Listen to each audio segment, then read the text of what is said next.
Ellas en acción. Salud, dinero y amor por el 98.5 de El Heraldo Radio. Los días en contra de miles de mujeres que sufren de daño físico, psicológico, de violencia vicaria, en donde se toma como rehenes a los niños para hacerle daño a las mamás. Para hablarnos de todo esto, ya nos acompaña en la línea Ingrid Tapia. Ella es abogada catedrática, líder del grupo feminista Caso 992. También es aspirante a ministra de la Suprema Corte de Justicia. Muy buenas noches, Ingrid. Qué gusto saludarte como siempre. Hola, Romina. La felicidad es mía. Siempre me da mucha felicidad. Buenas noches a todos tus radioescuchas muy importantes. Gracias. Al contrario, Ingrid, gracias como siempre a ti y platícanos qué está haciendo el colectivo 992 para apoyar a miles de mujeres que están sufriendo todo tipo de violencia. Como tú sabes, en tu importante medio llevamos 8 años marchando, impulsando este litigio que es Caso 992 como litigio estratégico. Un litigio que empezó hace 8 años con el permiso de mis hijos ya adultos. Yo, todo el mundo sabe, soy una persona muy mayor, tengo hijos muy mayores que consintieron y tuvieron la generosidad de permitir que la vida privada que tuvieron en su niñez y que yo tuve, que fui víctima cuando fui joven de todos los tipos de violencia que existen, patrimonial, económica, sexual, física, etcétera, pues saliera a la luz con el objeto de crear un litigio que pudiera servir para aliviar este problema que es sistémico y que afecta a millones. Y tú hablas de, mira, 1 de cada 3 madres en México. Bueno, para empezar, para que vean la dimensión del problema, Romina, de todas las mujeres mayores de 15 años o más, el 72% de las mujeres en México son madres de familia, ¿correcto? De estas madres, de estas mujeres, que somos la mayoría de mujeres en México, tenemos la condición de madres. No somos solteras, no somos viudas, no somos deshijadas, somos madres de familia. De este gran volumen de mujeres, que somos la mayoría de mujeres, 1 de cada 3 preside un hogar monomarental, es decir, ellas solas al cuidado de sus hijos sin recibir ayuda del progenitor de sus hijos, y el 74% de estas mujeres lo hace con un salario mínimo para mantener 3 hijos en promedio. Si tú sumas a las madres, ¿no?, con sus hijos, que son 3 hijos en promedio por cada hogar, más su mamá, que es la que se los mantiene, estamos hablando de una crisis de 39 millones de seres humanos en este país. Y yo me imagino que cualquier persona, sabiendo que México tiene más o menos 130 millones de habitantes, si un país tiene esa cantidad y tiene 42 millones de personas que están sufriendo del mismo problema, no importa si es de salud, de seguridad o lo que sea, te puedes dar cuenta del nivel de importancia del tema y de lo grave que sus efectos repercuten en el desarrollo de un país, ¿no? Ingrid, ¿por qué todavía estos juicios? Antes de esta charla comentabas que el 53% de los juicios, controversias familiares, se pueden alargar 7 años, 10 años y parece ser que no pasa nada. Sí, mira, las estadísticas son atroces, porque el promedio de estos juicios es de 7.5 años por juicio. Ya todos podemos imaginar lo que puede representar en costos, en desgaste emocional, en gastos de abogados, etcétera, llevar un juicio que en promedio, ¿sabes?, cuando lo inicias como víctima de abandono o de parental o de cualquier otra de las 3 obligaciones que tiene un padre de familia, que te va a tardar 7,5 años. Bueno, el 74% de estos juicios se abandonan antes de la sentencia, porque las mujeres no vemos remedio. Y que quede bien claro, porque ya ves que siempre en la auditoría es que a los hombres también los maltratamos, ¿no? La gente salía a decir cosas sin estudiar. El 97% de estos casos de violencia familiar, que son el 53% de todos los juicios en todas las materias, el responsable, el victimario es un varón y el 3% la victimaria es una mujer. Y eso es bien importante porque siempre que uno sale a defender los derechos de las mujeres, te sale un ocurrente con la idea de,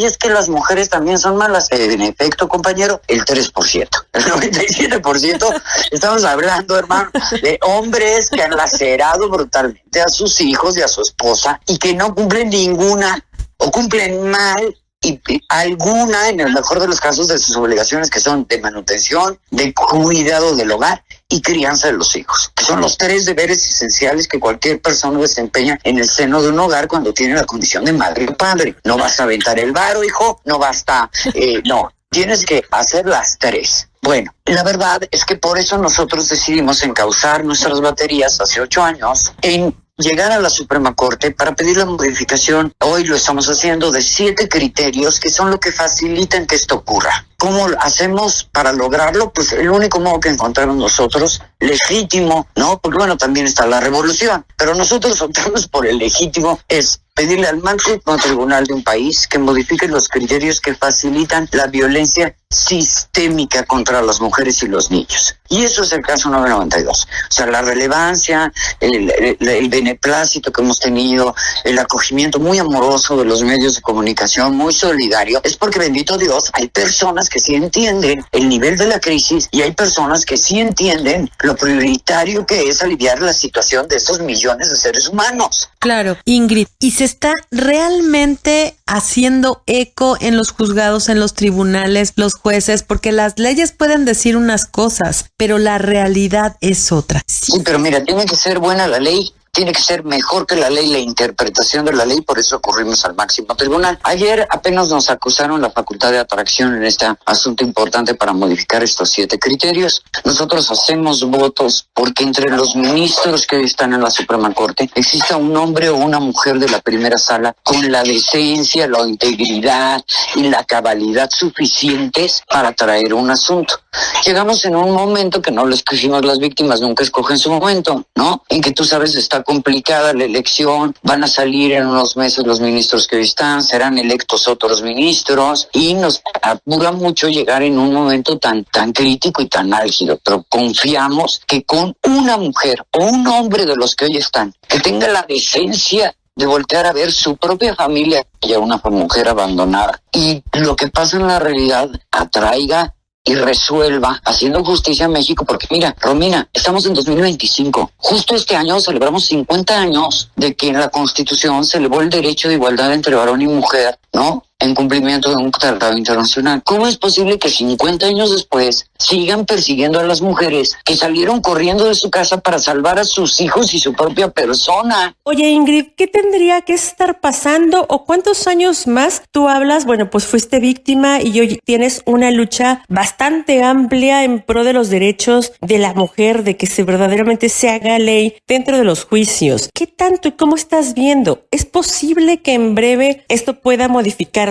nuevamente, María Elena? Pues mira, si los toman de algún ministro lo atrae y aplica un método que se usa desde 1984 en otros países que se llama perspectiva de género, es decir, analizar las deficiencias estructurales que enfrentan todas las personas, no solo las mujeres, todas las personas cuando no tienen igualdad de armas en los procesos, yo creo que puede ser muy rápido que empecemos a ver los frutos de no tener que ocurrir una jurisdicción 7 años para no tener ningún resultado, de jueces que sigan haciéndose que la Virgen les habla, cuando a los contrarios hacen tácticas dilatorias, ¿no? Mira, y esta lucha es muy importante, porque aunque para mí, mis hijos, no se representa ninguna diferencia, ¿sabes? Porque en el abandono no hay restitución. A mí tú no me puedes devolver ni un juez, nadie. Por razones naturales, no me pueden devolver ni los años que perdí, ni la soledad, ni el esfuerzo, ni el empobrecimiento. A mí no me puede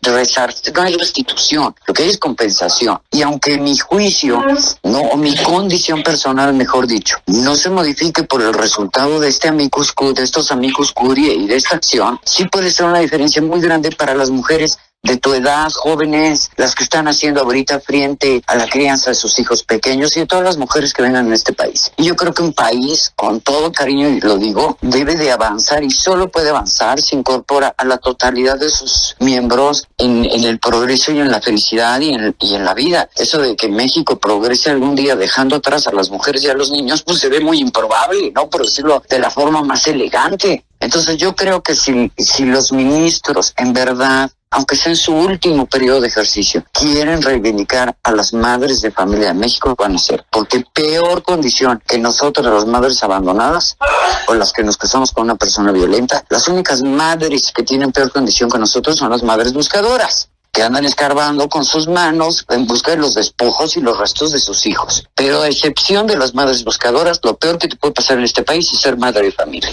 Pues y por eso entablamos esta acción. Somos las madres de familia contra el Estado mexicano. porque quien nos debe responder con una ley eficiente, con un juzgado veraz, con un juez honorable, con mecanismos efectivos, es el Estado, no el querubín aquel, cualquiera que sea el querubín. Pues ojalá que el Estado, ojalá que las autoridades, la sociedad, por supuesto, todos los involucrados hagan algo. Es imposible que se manejen este tipo de cifras que ya nos compartí Ingrid Tapia, a quien agradecemos siempre su disponibilidad y por supuesto todos estos datos aquí en Salud, Dinero y Amor, y esperamos mantener comunicación abierta contigo. Ingrid Tapia, abogada, catedrática, líder del grupo feminista del caso 992 y por supuesto aspirante a ministra de la Suprema Corte de Justicia de la Nación. Gracias, Ingrid. Buenas noches. Buenas noches, gracias. Bueno, nosotros seguimos por el Heraldo Radio, no se vaya, tenemos más información. Las voces que te mueven. Ya amigos, seguimos en Salud, Dinero y Amor por el Heraldo Radio.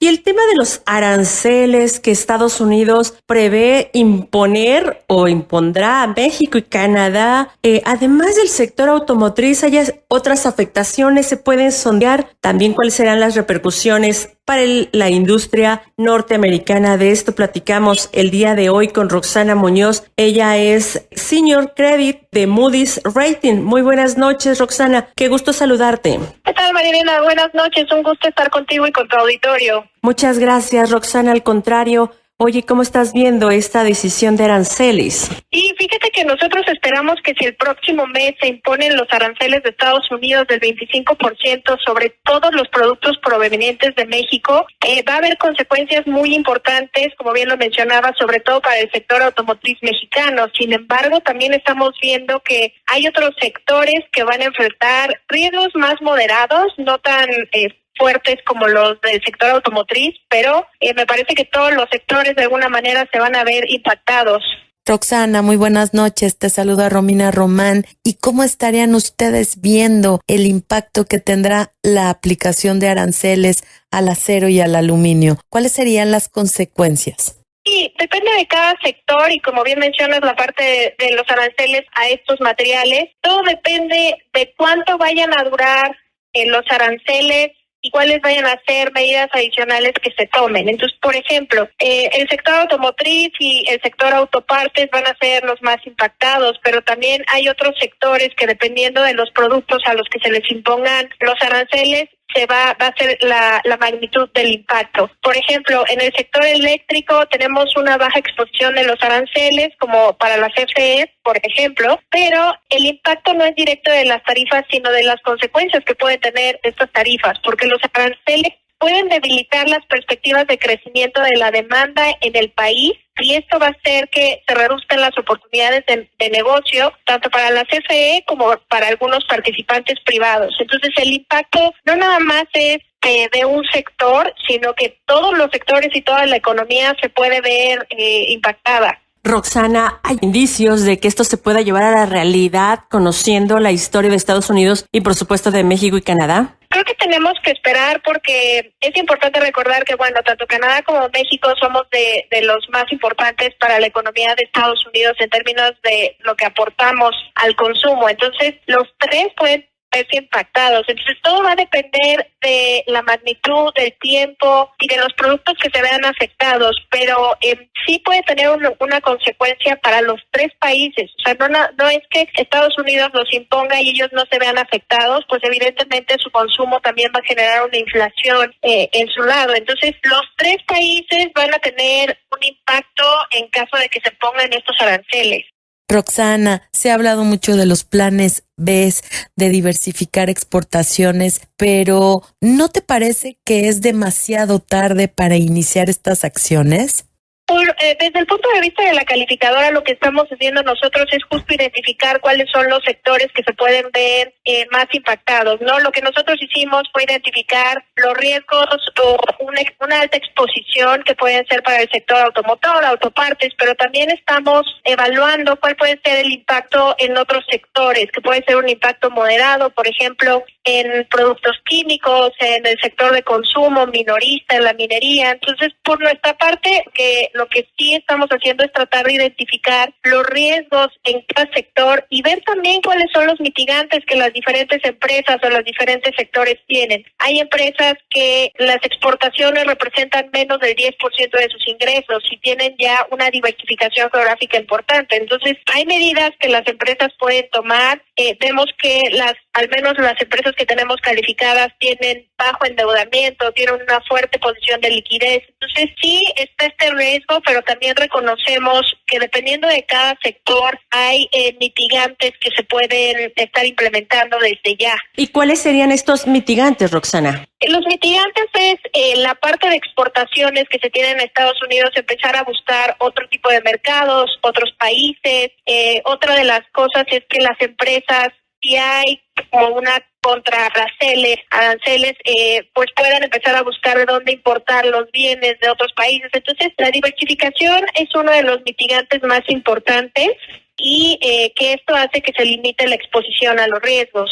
Roxana, la entrada en vigor de los aranceles al acero y al aluminio, ¿no tendrá algún efecto o algún impacto negativo en la calificación de empresas relacionadas con estos sectores? En cuanto a la exposición más alta, tenemos el sector automotriz, definitivamente. Creemos que este puede ser el que va a tener un mayor riesgo en el caso de que se implementen estos aranceles. Los otros sectores como aerolíneas, bancos, consumo, minería, las fibras, ellos tienen, no va a ser una baja de calificación en automático para ninguno de los sectores porque todo va a depender de cuánto duren los aranceles, del impacto, de qué productos sean los más afectados. Entonces, no es que las calificaciones bajen de manera inmediata una vez que se impongan los aranceles, porque todo va a depender de cuál es el impacto final, de la duración y de cuánto va a representar para cada empresa y la flexibilidad que tengan. Entonces no es algo automático. ¿Hacen alguna recomendación como calificadora? En realidad lo que nosotros hacemos es identificar cuáles son los riesgos y los mitigantes que tenemos para cada uno de los sectores y bueno, ya cada una de las empresas tomará las medidas pertinentes para evitar o continuar mitigando estos riesgos, pero nosotros desde nuestro lado lo que estamos haciendo es justo identificar cuáles son los riesgos que vamos a estar monitoreando si es que se deciden imponer los aranceles. Roxana, y en el caso específico de los commodities, ¿cómo estarían ustedes previendo los precios durante este año? Por ejemplo, identificamos que en el caso del sector de petróleo y gas el riesgo es bajo y aquí es hablando específicamente de la parte de crudo, de la parte del gas, de la parte del petróleo, de la gasolina y creemos que Pemex en este caso va a tener una exposición baja y que está enfrentando actualmente otro tipo de riesgos. Entonces es algo que también estamos monitoreando y algo que vamos a tener muy de cerca en los siguientes 3-4 semanas. ¿Hay algún foco rojo que están analizando? Foco rojo me parece que es en la exposición alta que tenemos en el sector automotriz, pero esto no quiere decir que no estemos monitoreando los otros. Lo que estamos viendo es, o esperando es, entender cuáles van a ser los impactos de los aranceles impuestos y hacia adelante monitorear cuáles son las medidas que cada uno de los diferentes sectores y cada una de las siguientes compañías vayan a implementar. Y no es que se tengan que esperar, como bien hace ratito me decías, no vamos tarde. Yo creo que las empresas están conscientes de que esto puede ser una realidad y me parece que todas deberían de estar ya tomando acciones o están tomando ya acciones para mitigar o para tratar de diversificar más los negocios. Ahora, otro de los mitigantes que también observamos que no mencioné es que muchas de las empresas ya tienen operaciones en Estados Unidos. Entonces, también esto es otro de los factores mitigantes dependiendo del sector, pero muchas de las empresas en México ya tienen plantas en Estados Unidos y tienen producción allá. Entonces, hay varias cosas que pueden implementar para mitigar más el impacto de los aranceles. Roxana, hace unos días la industria acerera pidió tomar represalias en contra de Estados Unidos si aplica los aranceles a estos sectores. ¿Vale la pena iniciar una guerra, digamos, comercial o generar una mayor tensión?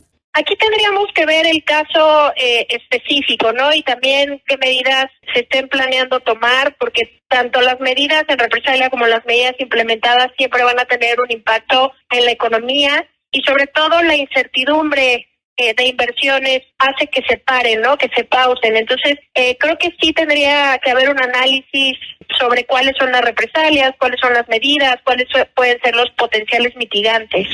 Importante este tema al que por supuesto le vamos a dar seguimiento. Gracias a Roxana Muñoz, ella es Senior Credit Officer de Moody's Rating. Si así nos lo permites, te vamos a seguir consultando. Por supuesto, muchas gracias a ustedes, un gusto. Al contrario, gracias a ti. Y quédense con nosotras en Salud, Dinero y Amor, que vamos con nuestro comentario final.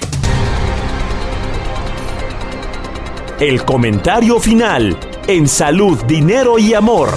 Gracias por habernos acompañado en este inicio de semana, lunes 17 de febrero. Si usted todavía está en el tráfico, tenga muchísimo cuidado. Y aquí contestamos una pregunta que nos hace Ingrid relacionado a su póliza de seguro de auto. La consulta que nos realiza es cómo saber qué cubre su póliza. A veces los documentos que nos entregan son amplios. Aquí lo checamos. Si no queremos leerlos todos, seguro todos tenemos un agente de seguro. Quien nos vendió esa póliza es nuestro agente. Hay que checarlo y si no, hay que acercarnos a la aseguradora y saber qué agente de seguro nos pueden asignar con el objetivo de que sea nuestro asesor y consultarle qué es lo que nos cubre, cuándo se vence, cuándo hay que pagarlo, si lo podemos ir pagando a lo mejor de forma mensual, si cubre solamente daños a terceros, es decir, en algún accidente podemos cubrir tanto la afectación que tiene una persona extra, no nosotros, o algún daño a la nación o algún daño al otro coche. Si se puede ampliar sería lo ideal, porque entonces cubre los daños a nuestro vehículo, los daños que pudiéramos ocasionar con nosotros mismos y nuestras finanzas de verdad se van a ver mejor, se van a ver blindadas y como bien lo comenta después Romina Román, el costo de un seguro de auto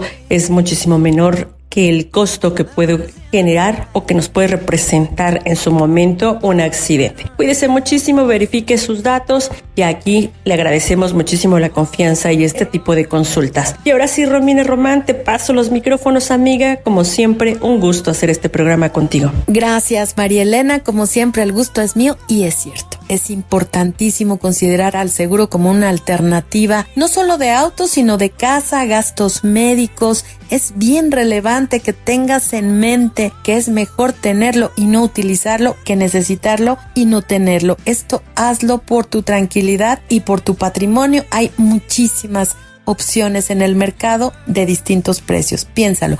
Yo soy Romina Román. Gracias por acompañarnos y recuerda que te esperamos el próximo jueves a las 9 de la noche aquí en el Heraldo Radio, por supuesto, con la mejor información financiera. Y está llegando a México una nueva estafa para los usuarios ahora de Netflix. Este fraude está muy presente en España, pero los delincuentes quieren probar con los mexicanos y consiste en que te van a mandar un correo desde una página espejo igualita a la de la plataforma, en donde te van a pedir actualizar tus datos y, por supuesto, información personal. No caigas en la trampa, bórralo.